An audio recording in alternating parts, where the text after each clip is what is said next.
எந்த குழந்தையும் நல்ல குழந்தை தான் மண்ணில் பிறக்கையிலே அவர் நல்லவராவதும் தீயவராவதும் அன்னையின் வளர்ப்பினிலே. ஒரு 5 வயசு குழந்தை பொண்ணு, அது ஸ்கூலுக்கு கிண்டர் கார்டன் போகுது. கிண்டர் கார்டன் போயிட்டு வந்துட்டு இருந்தது. ஒரு நாள் ரொம்ப சோகமாக இருந்துச்சு. ரொம்ப சோகமாக இருந்தால் அவங்க அப்பா கேட்டார், என்ன குட்டி என்னடா இன்னைக்கு ரொம்ப சோகமாக இருக்க அப்படின்னு கேட்டதுக்கு, இல்லைப்பா என் கூட படிக்கிறவங்க எல்லாம் நான் ரொம்ப குண்டாக இருக்கேன்னு சொல்கிறாங்கப்பா, எனக்கு அதனால கொஞ்சம் சேடாக இருக்குப்பா அப்படின்னு அந்த குழந்தை சொல்லுது. இவருக்கு ஓகே என்ன பண்ணலாம் அப்படின்னு சொல்லிட்டு, உன் கூட படிக்கிற பாய்ஸ் எல்லாம் உன்னை டீஸ் பண்ணாங்களா அப்படின்னு கேட்டதுக்கு, இல்லைப்பா பாய்ஸ் எல்லாம் ஒன்றும் சொல்லலை. உங்கள் டீச்சர் எதாவது சொன்னாங்களா? இல்லைப்பா டீச்சர் எதுவும் சொல்லலை. ஆயாமார் எதாவது சொன்னாங்களா? இல்லைப்பா ஒன்றும் சொல்லலை. வேறு யார் உன்னைய சொன்னா அப்படின்னதுக்கு, இல்லைப்பா என் கூட இருக்கிற என்னோடய ஃப்ரெண்ட்ஸ் கேர்ள் ஃப்ரெண்ட்ஸ் தான்ப்பா டீஸ் பண்ணாங்க. உன்னோட கேர்ள் ஃப்ரெண்ட்ஸே டீஸ் பண்ணாங்க, ரொம்ப உனக்கு சேடாக இருக்கா அப்படின்னதுக்கு, சேடாக தான் இருக்குப்பா அப்படின்னோடனே, சரி நான் போய் கேட்கவா அப்படின்னதுக்கு, இல்லைப்பா கேட்க வேணாம், நான் குண்டாக தானே இருக்கப்பா, அதனால தானே அவங்க அப்படி சொல்கிறாங்க அப்படின்னு அந்த குழந்தை சொல்லுது. சொன்னோடனே இவருங்க அப்பாவுக்கு ஓகே இது இந்த விஷயத்தை புரிஞ்சுக்கிட்டாரு. தான் பொண்ணு கொஞ்சம் ஒபீஸாக இருக்கிறது வெளியில் நோட் பண்ணுறாங்க, அதை இந்த குழந்தைக்கு சொல்கிறாங்க அப்படின்னு அவருக்கு புரிஞ்சிருச்சு.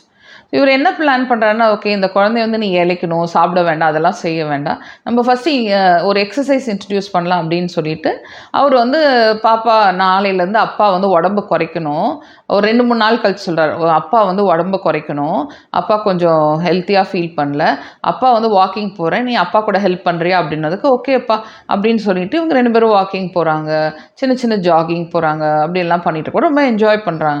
அவர் போகும்போது நல்ல கதை சொல்கிறாரு, விளையாண்டுட்டு ரொம்ப ஹாப்பியாக போயிட்டே இருக்காங்க.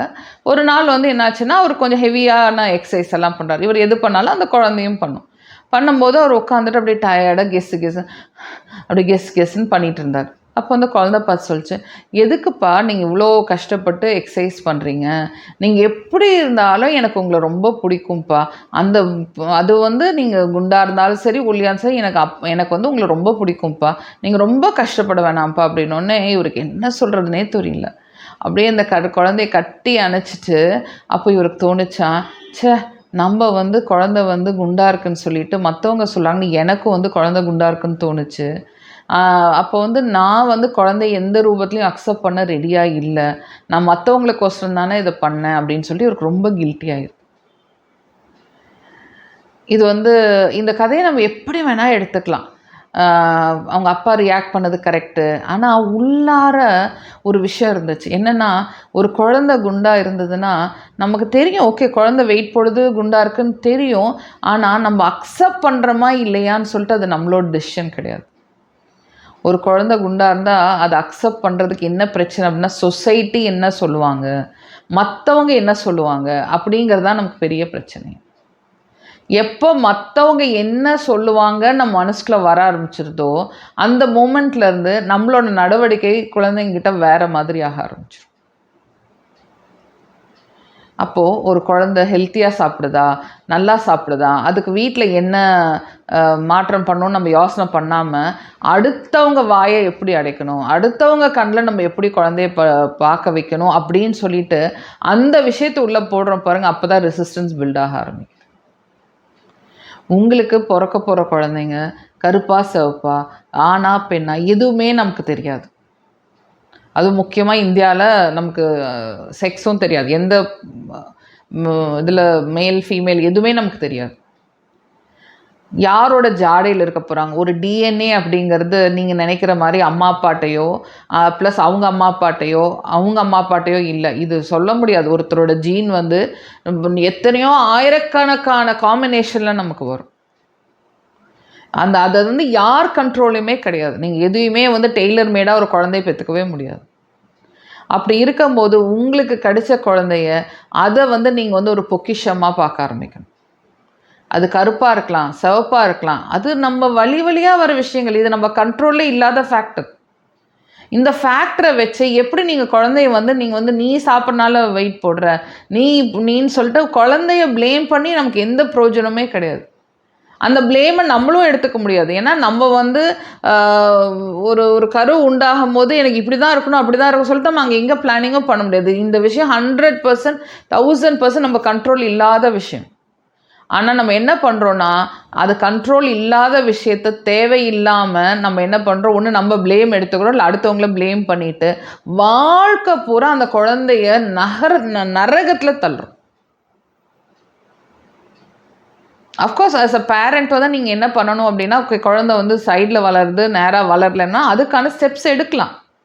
ஆனால் எடுக்கிறதுக்கு முன்னாடி ஃபஸ்ட்டு நீங்கள் அந்த விஷயத்தை அக்செப்ட் பண்ணணும். அக்செப்ட் பண்ணாவே உங்களுக்கு பாதி பிரச்சனை முடிஞ்சிடும்.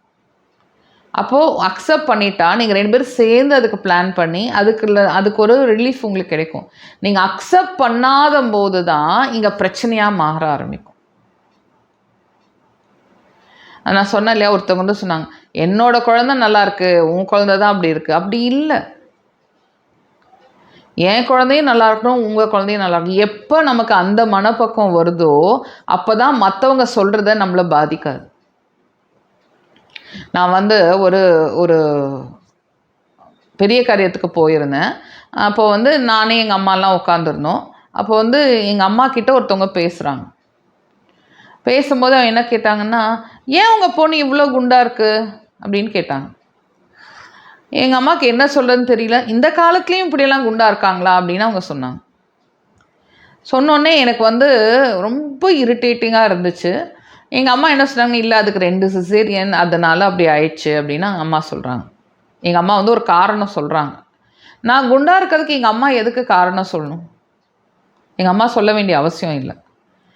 எனக்கு வந்து ரொம்ப கோவமாச்சு. அந்த லேடிக்கிட்ட போய் கிட்ட உட்காந்து நல்லா திட்டலான்னு தோணுச்சு. ஆனால் எனக்கு வந்து லேட்டாக தான் நான் ரியாக்ட் பண்ணேன். ஏன்னா அந்த இடத்துல வந்து பார்த்திங்கன்னா நிறைய பேர் உட்காந்துருந்தாங்க. அந்த இடத்துல நான் வந்து ஒரு சீன் க்ரியேட் பண்ண விரும்பலை. அந்த அந்த அந்த லேடிகிட்ட ஏதாவது ஒன்று சொல்லணும்னு தோணுது. ஆனால் என்னால் சொல்ல முடியாத சூழ்நிலை. அகெயின் மற்றவங்க நம்மளை பற்றி என்ன நினைப்பாங்க, அந்த இடத்துல நான் வந்து ஒரு சத்தம் போட்டு அந்த லேடி திட்டியிருந்தேன்னா அவங்க நான் தான் ரொம்ப வீக் மைண்டடாக இருக்கேன்னு நினைப்பாங்க. பட் நான் வீக்காக இல்லை. அந்த லேடி சொன்னது எனக்கு இரிட்டேட் ஆனது உண்மைதான். ஆனால் நான் வந்து அந்த லேடி சொன்னனால நான் ரொம்ப அவமானப்பட்டு ரொம்ப கூனி குறுகியெல்லாம் ஆகலை. ஆனால் இந்த வாயை நம்ம அடைக்கணும் இல்லையா? இவங்க வந்து இதே தானே வேலையாக பண்ணிகிட்ருப்பாங்க. அடுத்த நாள் தான் எனக்கு தோணுச்சு, நான் வந்து என்ன பண்ணியிருக்கணும் அப்படின்னா, நான் அந்த லேடிக்கிட்ட போய் ஒழுங்காக உட்காந்து சிரிச்சுக்கிட்டே யாருக்கும் கேட்காம நல்லா ஒரு குடு கொடுத்துருக்கோம். இதை நான் மிஸ் பண்ணிட்டேன். ஸோ நம்ம குழந்தைங்கள மற்றவங்க சொல்லும்போது நீங்கள் டிஃபெண்ட் பண்ணவும் வேண்டாம், நீங்கள் டிஃபெண்ட் பண்ணுறங்க பேரில் அவமானப்படுத்தவும் வேண்டாம், அவங்கள வந்து ரொம்ப ப்ரொடெக்ட் பண்ணுறோன்னு சொல்லிட்டு எதுவும் பேச வேண்டாம், இல்லை அவங்களோட சேர்ந்தும் நீங்கள் வந்து போய் அவங்கள பாதிக்க வேண்டாம். இந்த பேச்சுக்கெல்லாம் ஃபர்ஸ்ட் ஆஃப் ஆல் உங்கள் வீட்டில் வந்து உங்ககிட்ட சொல்கிறவங்களுக்கு இடமே கொடுக்காதீங்க. இது அவங்களோட ஜேர்னி. அவங்க எப்படி வேணாலும் வளருவாங்க. ஒருத்தவங்க குண்டாக இருக்கிறனால அவங்க வந்து சிக்காகணும்னு அவசியம் இல்லை. ஒருத்தவங்க வந்து ஒல்லியாக இருக்கிறனால அவங்க வந்து ஹெல்த்தியாக இருக்கிறாங்கன்னு அவசியம் இல்லை. இந்த புரிதல் ஒரு பேரண்ட்டாக உங்களுக்கு வரணும். குழந்தைய எப்படி எந்த ரூபத்தில் இருந்தாலும் அக்செப்ட் பண்ணணும். எனக்கு தெரிஞ்ச ஒருத்தவங்க வந்து கல்யாணம் பண்ணாங்க. கல்யாணம் பண்ணும்போது அவங்களோட முக்கியமான கண்டிஷன், எனக்கு ஒல்லியான பொண்ணு தான் வேணும், எனக்கு குண்டான பொண்ணு வேண்டாம் அப்படின்னு சொன்னாங்க. ஓகே, அது அவரோட சாய்ஸ். ஓகேயா? ஸோ அவருக்கு வந்து ஒரு ஒல்லியான பொண்ணே கிடச்சிது. ஆனால் அவருக்கு வந்து 3 பொண்ணுங்க பிறந்தது. 3 பொண்ணுங்களுமே குண்டாக தான் இருப்பாங்க. இது யார் கண்ட்ரோலில் இருக்குது? நீங்கள் ஒல்லியாக இருக்கீங்க, ஒல்லியான பொண்ணு வேணும், ஓகே. ஆனால் நீங்கள் 2 பேரும் உருவாக்கின குழந்தைங்க வந்து 3 குண்டான பெண்கள் வந்துட்டாங்களே, என்ன பண்ண முடியும்? ஸோ என்ன அப்படின்னா, ஃபஸ்ட்டு நம்ம குழந்தைய நம்ம அக்செப்ட் பண்ணணும். அந்த அக்செப்டன்ஸில் சொசைட்டிக்கோசரம் எந்த முடிவும் எடுக்காதீங்க. அவங்க எப்படி இருக்காங்களோ அப்படியே இருக்கட்டும். அப்போ தான் அவங்களோட திறமையெல்லாம் வெளியே வரும். இல்லாட்டி அவங்க வாழ்க்கை பூரா ஏதோ தப்பு பண்ண மாதிரியே அவங்க வளர்ந்துட்டுருப்பாங்க. அது வந்து அவங்க முன்னேற்றத்தை பாதிக்கும். ஸோ நம்ம வந்து லுக்ஸ் எல்லாம் இம்பார்ட்டன்ஸே கொடுக்கவே தேவையில்லை. ஒரு கான்ஃபிடென்ட்டான ஒரு சைல்டை வளர்த்தணும். இதுதான் நம்மளோட வேலை. இதுதான் நம்ம ப்ராஜெக்டோட மெயினான விஷயமே. ஒவ்வொரு குழந்தையும் கான்ஃபிடெண்ட்டாக வளர்த்தணும். கான்ஃபிடெண்ட்டாக வளர்த்து உலகத்துக்கு விட்டுறணும். அது அங்கே போய் என்ன கற்றுக்குதோ கற்றுக்கும். அதுக்கு அங்கே என்ன வேணுமோ அதை எடுத்துக்கும். அந்த ஜேர்னியை அவங்கள போக விட்டுறணும்.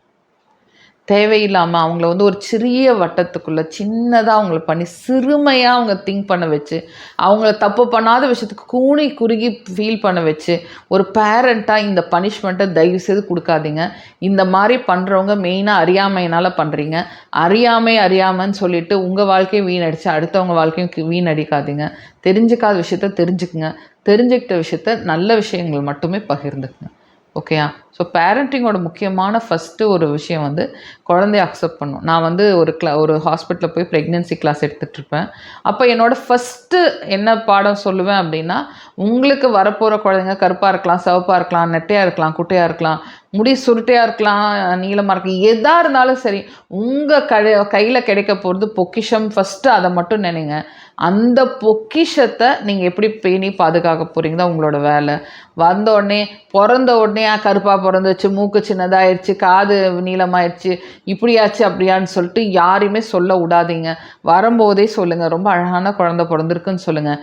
முதல்ல இருந்தே அவங்கள வந்து அக்செப்ட் பண்ண ஆரம்பிங்கன்னு சொல்லுவேன். ஓகேயா? ஸோ நீங்கள் எனக்கு ஒருத்தர் ஃபோன் பண்ணாங்க, கண்ணு எனக்கு பேத்தி பிறந்திருக்கு கண்ணு அப்படின்னு ஃபோன் பண்ணாங்க. நான் எடுத்தோடனே சொன்னேன், அப்பா சூப்பர், உங்களுக்கு ஃபஸ்ட்டு மகாலட்சுமி பிறந்திருக்கு அப்படின்னு சொன்ன உடனே அவங்க மூடு மாறிடுச்சு.